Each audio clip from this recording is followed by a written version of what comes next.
Good evening, everybody. Let's be honest, attention has become the most valuable currency on the internet. I hope I'm audible, right? Yeah, awesome. 10, 15 seconds, maybe less, that's all that we have got. But for some of the creators and brands who know how to use those 10, 15 seconds, that's more than enough. Today's conversation is about what it really takes to win in the attention economy. We've got a fantastic panel of people over here. They live, breathe content, influence and impact.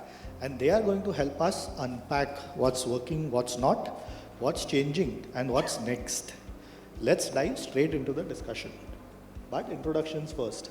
I've got Tejas Doke, one of India's most dynamic dancer creator with a massive digital following and a knack of turning choreography into viral content. Now he's taking leap from influencer to entrepreneur with DanceFit Studio app, a dance and fitness platform designed to turn everyday moment into lifestyle. So let's welcome Tejas on the panel.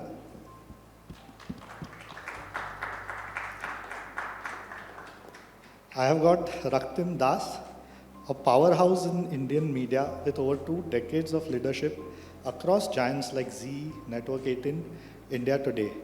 Currently the Chief Growth Officer at TV9 Network, he drives innovation, monetization and digital transformation across country's #1 news network, from launching global media brands in India to pioneering brand content and IP-led revenue models.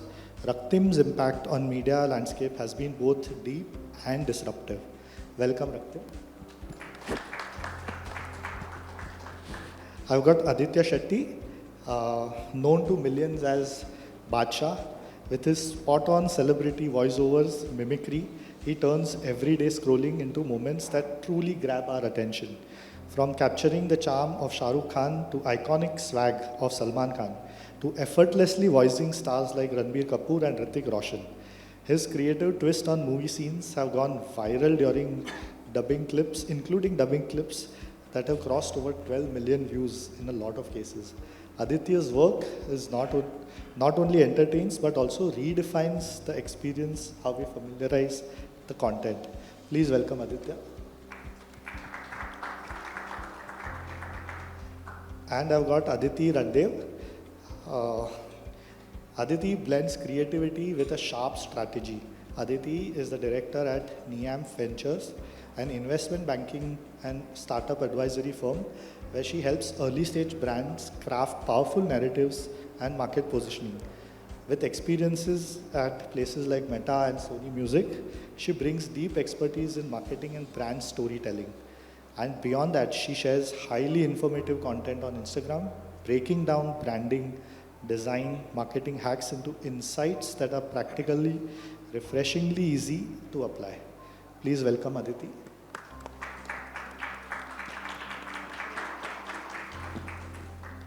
So let me start with Aditya. First question to you. What's the first thing you think about when you're creating content that needs to stop people mid-scroll? Okay, so the main thing that I think of, and I think that should keep growing, is humor. Because even if it's AI, for a matter of fact, it's designed and it's somebody's script. And humor is such that it keeps changing over a period of time. So what's funny today is not really funny tomorrow or not relevant. So the first thing that I think of is humor in my script. So I make sure that the humor lands in a certain way where the person who's scrolling is just like, he just takes a pause for a second and it's like, okay, this is new, this is different, this is funny. So that's one strategy. Well said. Next question to Aditi. Have you noticed any shifts in how your audience reacts to different formats, like voiceovers, talking heads, trends, storytelling? How do you decide what feels right? I think each format really solves for a different purpose. So if you want to tell a story through a narrative, voiceovers work really well. But that's more so when you want to showcase a process. For example, if I want to tell somebody how to cook a particular recipe, instead of just telling them how to do it. Showing and telling will be much more effective, right? Or if I want to show somebody how a particular property looks like, or how do you do a particular kind of a stitch, voiceovers with visuals will work really effectively. Talking head videos, I feel, are best when you want to educate your audience, right? You're showing your face to build authority, you're showing your face to build trust, and indirectly you're also kind of looking eye to eye to your viewer, so it's much more impactful with what you're trying to say. Trends, I think, are, of course, entertaining, but before you use them, you have to be extremely mindful of what your brand is, either a personal brand or for your company. If you stand for something that's really serious, or for education, or you want to seem professional, I'd kind of stay away from following trends. But if you're, of course, in the entertainment sector, you create content to make people laugh, you dance, then of course it's a great thing to do, and definitely do experiment with it. Stories, I feel, is just something that has to be, whatever content format you follow, the story is an extremely essential part of it, and that's definitely something that you cannot compromise on. Very well, sir. Thank you. Next question, Tejas. What's the one piece of advice you would give to somebody trying to build influence in this overly crowded space? I think we think of this space as overly crowded. Sorry about that. Hello, check. Yes. I think we think of this space as overly crowded because we see a lot of people already doing something similar or the same thing again and again. I think all we have to do is understand our own personal identity, if you are an individual, or your own personal identity as a brand, what we relate to, what we stand for, and what we want to create. Once we have that in a way sorted, anything else that we create should just be made into your own flavor. So for an example, just like Aditi just said, we could be following trends while dancing, but we could also be making trends for our own authentic self. What has worked for me over the years is not the following of the trends, but creating them directly. So a lot of songs, a lot of choreographies, a lot of moves that have resonated with millions of people were not taken from somewhere, but were inspired from my own liking. So I think whenever we go for any of the strategy in the overcrowded market, there is one thing that is very unique, and that is you. So if you bank on yourself, I think everything else will fall in place. Insightful. Next question, Raktim. TV9 has scaled its digital presence significantly while retaining its broadcast roots. How do you approach storytelling differently across TV, digital platforms to capture and to hold audience attention in today's cluttered content landscape? Couple of things. First and foremost, whether it is television or it is digital, there are three things which is core to any content which is being created. First is that you need to have character in the content that you are creating. Second is that the content needs to be contextual. And third is that you need to be consistent with the content that you create over a period of time. Now, as far as TV9 network is concerned, we as a broadcast house, we are by far the #1 news network. We are a video powerhouse. But fundamentally, if you look at both television and digital, television is more of a lean back, and it's more of a passive consumption medium. So it's a lean back, passive consumption medium. So few of the characteristics which goes with television content is that it is appointment viewing. There is a lot of loyalty that is attached with the brand. It is also in terms of people trust in the talent. So if you have a particular anchor doing a particular show, people need to trust and be credible about the narrator who is there. He's just not an anchor, he is the character in the story that he is doing. Then television content creation is also characterized by a lot of linear hook moments, which we refer to as, which essentially means that you need to start a story with a little bit of tease And as you get into the depth of the story, you come up with more details in an explainer format. And then finally, as you close something, there needs to be a payoff for the viewer. What's the takeaway for the viewer from that particular story? So primarily 3-4 characteristics as far as television content is concerned. It is appointment weighing, loyalty in the brand, and then how do you create the linear hooks to enable that the viewer is hooked. Whereas when the same content, we take it on the digital platform, it is the key focus for us, and the key goal is that how do you stop the scroll and how do you engage engagement. So how do you trigger engagement, how do you stop the scroll? Because if you look at today's scenario, any person probably scrolls almost about 300 feet of content every day. So 300 feet of content that you're scrolling, which is almost equal to the height of the Statue of Liberty. So that's the kind of content you're scrolling every day. There is almost about 100 billion pieces of content which get created every day in different formats, in different languages. So how do you ensure that you get the attention of the user in the very first moment of when he is consuming the content is very critical, because ultimately, as you very correctly said in the very beginning, attention is the new currency. I would rather say attention is the new oil. Moment you are able to catch the attention of the user or the viewer, that is something which will lead to monetization. So as far as digital is concerned, few things that we always keep in mind is that how do you front load the content. So that essentially means that in the initial, say 5 seconds or 6 seconds, how you can grab the attention. Then how do you actually go about creating content in a modular format? Because you may have in digital, what happens is that you have a hero content. So one long form which could be the hero content, and how do you come up with surround content, or what we call as digital companion content, or what we call as shoulder content. So those are the snackable pieces which will essentially lead to discovery of the content across various Google platforms, and thereafter the long form will get consumed. And few other things that we need to keep in mind, and which we also do at our network, is essentially how you need to be platform native, because some content which you are creating for YouTube may not work well on the Meta platform. So you need to be platform native, and you need to essentially look at things like how various formats needs to be repurposed for various platforms. But finally, at the end of the day, it is a unified strategy that we need to look at. Because finally, what happens is that television will build trust, while digital will deepen the engagement with the user.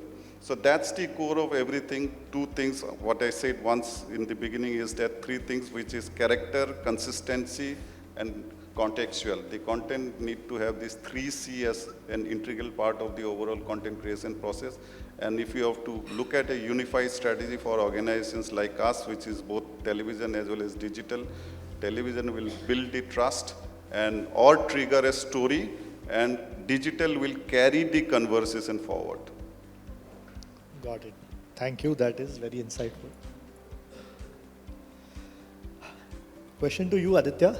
How do you define success when it comes to short form content? Right? Is it shares, saves, views, conversion? How do we measure conversion? It's basically people's recall. If they have that recalling thing, no matter, so you'll find people who can like produce reels which has gotten like insane amount of views, but then that doesn't stay in their head. It's something that keeps passing on, but it's not the quantity, it's the quality, because numbers you'll get it any day, because nobody is able to figure out what the algorithm is like. So anything and anything literally can work, but then what stays in people's head? So even if it's not gotten like supremely crazy numbers and views and stuff, but if there's something that people, arey, this is something I know, this particular dance step, this trend, or maybe this is something this guy used to do. So if people can recall, okay, this guy does iska voice or that or this, etc. So if that is something that people can recall, then maybe that's what you actually are looking for, you know, because tomorrow if you just think, okay, so and so number is my definition of success. Ki I get this number of views or anything, and I'm there. But then you do that, and then the whole ultimate purpose, and then people are not able to remember or even recall that piece of content that you created, then that success is very momentary, na? Ki ek din ka shahzada. So that's something that I think people should remember your content, and that's more than any number that you can achieve. Views, to aa jayenge. Yeah, thank Easy you. for you to say. No, not like I'm not saying it's easy for me. It's easy for every creative person out there. A lot of people are doing great, and there are different art forms that you can watch and get inspired to do something in your art form. But then views at today's time, it's comparatively it is easy. But then quality content, that is something that it's because if I ask you कितने hotels है जहाँ पे chicken biryani मिलता है, you won't have a count. कहाँ है जो बहुत अच्छा मिलता है, and you'll think of let's go. Yeah, he is right. Essentially, finally what matters is the watch time. How much time has been spent by each one of the users. Views to you will get anyways, but watch time is Exactly. that's the more critical Yeah. factor. Yeah, that's where the best biryani. Makes sense. You mentioned about algorithm. My next question to you, Aditi, how has the constantly changing algorithm actually changed the way you create content? Does it even change the way you create content? Has it forced you to adapt your style, format, and what you talk to your audiences? So the kind of content that I make, it's a talking headshot of me talking directly to the camera. There is no editing, there is no music, there is no graphic, there is no animation, nothing. It's just plain Jane me talking with maximum a caption sticker that I've taken from Instagram. And I'm very much aware of the fact that this is probably popping up for people while they're scrolling through their feed after watching brilliant, entertaining content. So if I have to adapt my script basis what I've understood of the algorithm may work, I'm happy to do that, keeping or making sure that my key message and the seriousness of it stays intact. So for example, if I know that the hook is really important on Instagram, which is the first 3 seconds, I can think of a highly opinionated line that I would say in order to make thumbs top in those first 3 seconds. I know that shares are important, so when I'm scripting, I also think of, okay, who's going to share this reel, with whom and why?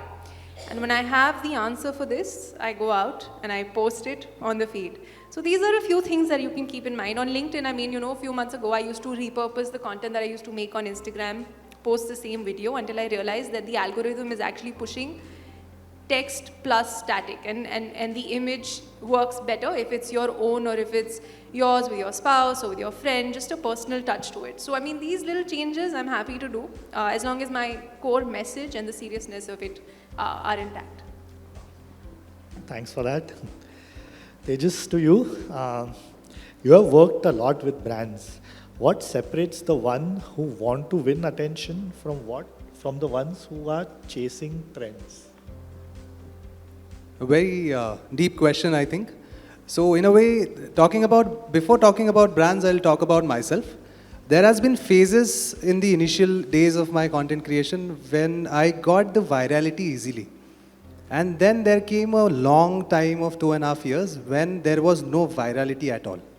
Then again came back the virality and everything else just clicked for me. So what I have realized is, there is a sort of content that we do to catch attention, to sort of engage the new audiences, to create that massy impact. But then there is that content which you personally relate to and create for. So basically, the initial day, the day I started creating content, was to show how we actually do dancing and how do we actually feel while dancing. So it was just a BTS clip of our dance classes and how we enjoy doing that. So initially, even if virality came because of X factor, Y factor, Z factor, eventually I realized we can just create a content strategy that works both ways.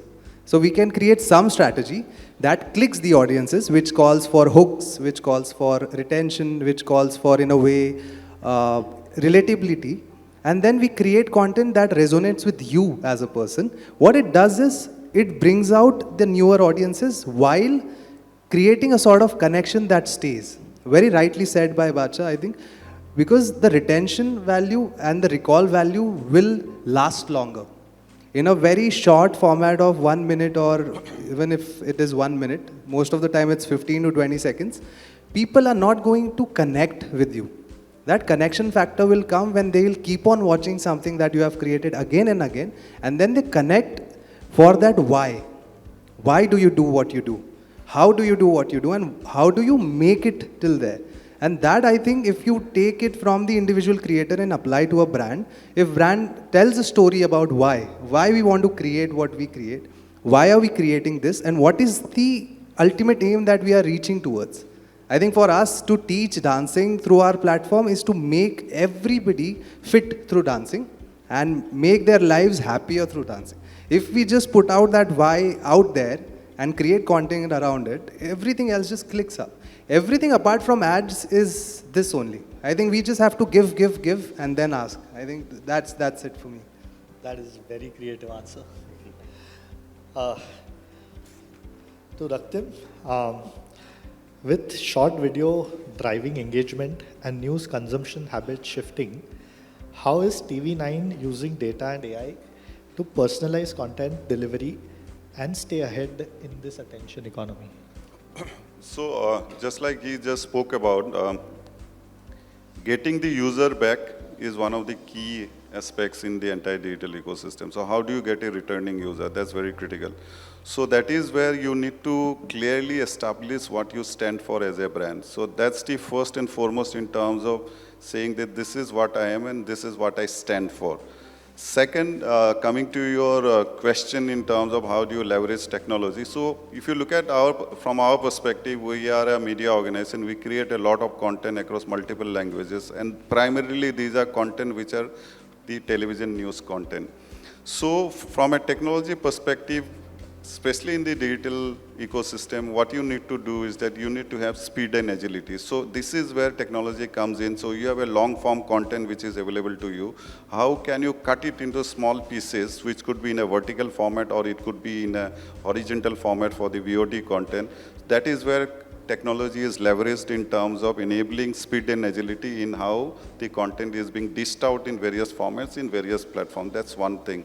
The second thing is in terms of how you leverage AI in the content creation process. We are experimenting with a lot of AI voiceovers. For example, I was just talking to him offline.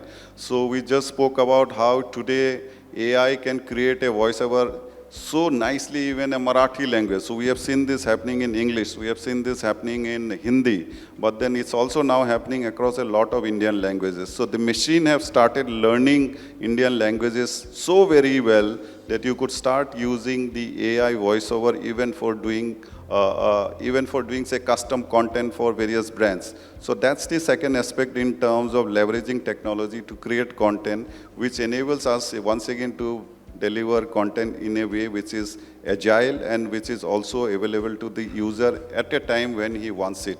Because on the digital ecosystem, when you are scrolling so much of content, you need to be there at the right time.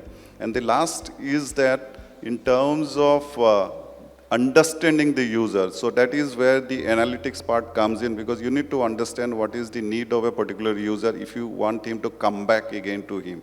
So data plays a very big role. Analytics will enable us to understand what is the core need of a particular user in terms of a particular content vertical. So someone is watching, say, lifestyle content, someone is watching, say, news explainer. Both the user has got different needs. So you need to understand what is his core requirement, and accordingly you need to ensure that that particular requirement is being met through the next piece of content that you dish out. So technology plays a critical role. Technology is intrinsic to the business today. Technology, you cannot say, is something which is a separate function in your overall ecosystem, because technology is intrinsic to the overall content creation process, because today the user himself has become a content creator. You have such a good panel of young individual content creators. They do not have the production capability or the machines and or the say cameras and all of that that a large news organization or a media conglomerate might have, but they are creating content with the mobile phone. And also going forward, I was just talking to him once again, that today some of the trends which is emerging is that YouTube, when we look at YouTube, we are mostly referring to, say, vertical content. But in some countries, I was recently at a conference in New York City where I got to know that in some countries, YouTube on connected TV has started delivering more viewership than YouTube on mobile devices. So if that be so, because once you are watching YouTube content on a large screen, which is a television screen, then the monetization avenues will be far more higher. From that perspective, even for news organizations as well as for individual creators like them, it is also essential to look at how they also transform themselves from creating only vertical videos to creating content which could be watched on a larger screen, because that will enable them more monetization opportunities. Awesome, thank you. To Aditya, today we are seeing more brands use AI to personalize and test short-form content at scale. What do you think about the use of AI in content creation space? Is it, as some people see it, as a replacement? Is it ancillary to the kind of content that you want to create? How do you see the use of AI in your space specifically? See, AI can always help you polish your art, but it can't be a form of art. It is always something that some person has programmed it in a certain way to perform and to, it's basically a man-made thing. AI is a man-made thing. So you can't expect something new, or you can't expect them to come out with a different form of art. There's so many things that we as, consume, when we consume content, we don't know that, okay, tomorrow I might like this. This is something that I like, or maybe I want to learn how to cook this, or maybe I want to know iska recipe. AI can always tell you what is existing. AI cannot tell you what can be developed by humans, because that is something only humans can do. Humor, making babies, or anything, it's very human thing. And I don't think AI can replace. And if it can, then it's very scary. Yeah, that is insightful. To Aditi, attention is great, but what's the secret to turning this attention into brand loyalty? And your brand, as in brand Aditi. I think before you start your content journey, it is extremely important to ask yourself why you are wanting to create content, or what's the purpose behind it, and who are the people that you want to speak to. What is the problem, or what is it that you want to do for your audience? So identify your niche, identify your audience, and once you have that in place, then there are two words that you need to abide by: consistency and authenticity. Your audience needs to be able to predict when you will be posting, because if they have followed you, I think they see a certain part of themselves in you, and you must value that. So post consistently, and by authenticity, of course, as humanly as be as realistic as you are in real life. Don't try to be perfect. In today's day and age, I think if somebody is giving you 60 seconds of their time online, that is the highest form of respect that you can get. So value it, be as human, and yeah, I think if you keep on doing that, people will follow you, they will trust you, and eventually they will buy from you. Well said. Tejas, to you. You have been part of this content creation space for upwards of a decade now. What is that one advice you would like to give to current brand managers in order to make sure that they get their content results the best? That is a very dangerous question you are asking me. So he is asking me what one advice that I can give to brand managers. See, to be very honest, and if you can allow me to be a little honest here, to let users and the creators figure it out. That would be the best thing that brands can allow us to do.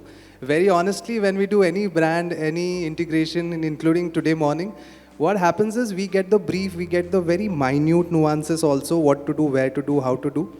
And that basically kills out the entire, the very rightly said, human nature of that content, which is imperfect maybe, which is maybe slightly off. And that being that slightly off only connects to the audiences. And because of the integrations, because of the perfection that is there in our content, people have mixed up ads and content somehow, and they have created a sort of new ad content driven platforms. But I think if one thing that is there, let's just fight on behalf of creators to get that autonomy, get that freedom for us to create in a way that we would want to, and then deliver on the promises that we make as creators, as well as you make as brand managers. Nice, yes. To you, Raktim, with so many kind of news outlets, so many kinds of channels, digital channels out there, how do you know what kind of content works across different aspects of your offerings? So if you look at television, television is more about polished content. But then just like he said, on the digital space, the content needs to be more real. So when the content is more real, it could also be raw. So that's something which is very critical in terms of how the users will receive the content. Because if the content is real, it is raw, they wouldn't even look at how well it has been shot. It is a 2-cam shoot, or it has just been done with a handheld device. So that's very critical in terms of keeping it real on the digital platform. Second thing which comes very clearly on the digital platform on the basis of data that we analyze is that people want to know what's there within a story. So the story probably could have been broken by a news channel, but then the user on the digital ecosystem, he wants to understand more. So that is where the explainer kind of formats works much more better on the digital ecosystem. And the third thing is what users look for is something which relates to his or her life, which is what you refer to as YMYL content, which is your money, your life content.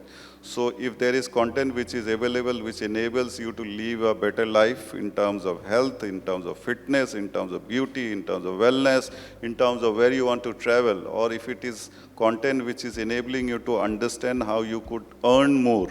So health, wealth, these are the kind of content which works very well on the digital platform. But us being a news organization, we tend to lean more towards explainer formats on news stories.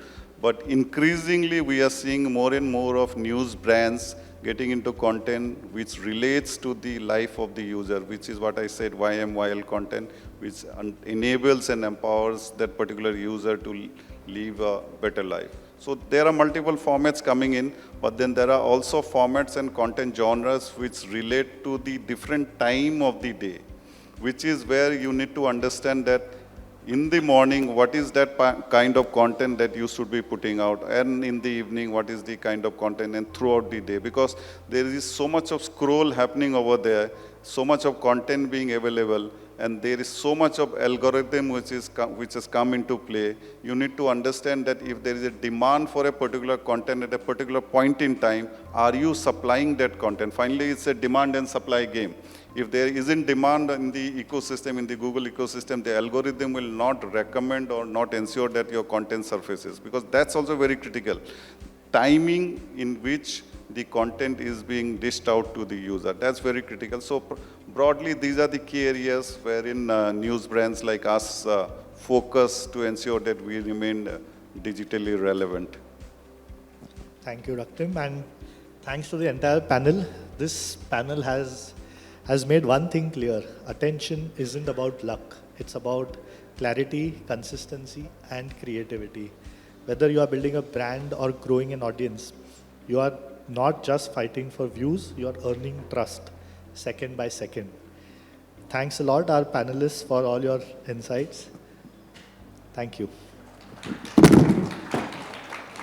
Before we proceed, if there's any question from the audience, we're open for Q&A. So just in case, if you have any questions, raise your hand. We'll come up to you. Agar koi sawal hai, this is the time, this is the place. I have one for Aditya. Aditya, I'm a voiceover artist myself, you know. So out of all the voices, I do a Sunny Deol, I do a Amitabh Bachchan, I do a Baba Ramdev. Amongst the voices that you prefer, what's your favorite voice? And let's give the audience a little teaser to, you know, the voices that you love doing. Let's add a dash of fun to this panel discussion. If you can take out for our audience. Can we give them a loud cheer, everybody? Come on. Impromptu, but on the go. Okay, so I do a lot of different voices, but that one voice that actually I like is Ritik, because he goes deep into his thoughts and then he's also frustrated. So अगर मेरे को कोई frustration है, कोई काम नहीं हो गया है, कुछ ऐसा, so I try to do something as a solo performance जिसमें मेरा frustration निकल जाता है. बिल्कुल. Because every actor has a expressions voice का अलग रहता है. जैसे if Ritik is getting mad, right, like he'll start thinking deep first and then he'll be like, आज सुबह मुझे जो खाना था, I just don't believe कि मुझे जो खाना था वो नहीं मिला, but हर चीज में प्रोटीन घुसा दिया. I don't know. It's not funny. oh, that's Can you give a loud cheer, everybody? that's Ritik. And if you've noticed how Mr. Shah Rukh Khan gets angry also is like, तो ऐसा नहीं होता ना यार. Oh, really? So he has a different take on it. And then Nawazuddin Bhai also, when I once also got to shoot with him, so he's very chill, but then all of a sudden he loses. अगर किसी पे गुस्सा आता है, ऐसा काहे के लिए करता है भाई? मैं बोला था ना मेरे को ये क्या है, मैं कल सुबह आके बात करेगा ना, काहे के लिए करता है, मत करना. So many different actors like that. So वही है, so the trick with voice is, अभी जो मैंने किया, if you just make it a little more squeaky, you can sound like Seth, you know, and he only talks about Bebo or maybe Nawabi Kebabs, which is like his favorite food. So stuff like that. One man, many voices. A big round of applause.